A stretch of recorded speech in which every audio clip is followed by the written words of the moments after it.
May isang study na naglabas na may income advantage ang mga mayayaman na pamilya sa pagpapasok sa University of the Philippines. Marami sa kanila ay nakaka-benefit sa free tuition policy ayon sa study na ito. At naalala ko tuloy ang isang economic theory na nagsasabi na ang mahihirap ang nagpopondo sa edukasyon ng mga mayayaman. Pwede ito tawagin sa economics na regressive subsidy, kung saan ang mga pinansyal na tulong ay mas nakikinabang sa mga may kaya kaysa sa mga talagang nangangailangan.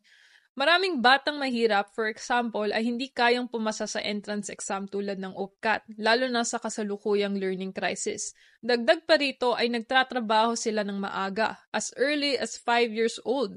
Noong 2022, 1.48 million ang working children sa Pilipinas at sila ang nauuna sa pag-aambag sa ekonomiya at pagbabayad ng buwis.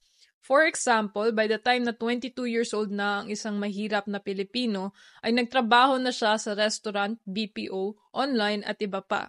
Kahit na may train law, kung saan exempted ang minimum wage workers sa tax, ay marami na siyang indirect contribution sa ekonomiya, katulad na lang ng consumption taxes, mandatory contribution, o ang simpleng pagiging parte ng labor force. At dahil ang state universities katulad ng UP ay tax-funded, ang mga mahihirap na Pilipino, indirectly, ang nagpopondo sa edukasyon ng mga mayayaman. Nasisimula pa lang, as evidence sa study na to, ay may income advantage, may resources at preparasyon para makapasok sa UP at minsan ay kinukuha rin ang mga scholarships. Sa ganitong sistema, mas lumalawak ang agwat sa mayayaman at sa mahihirap at pwede siyang tignan pagdating sa policy making.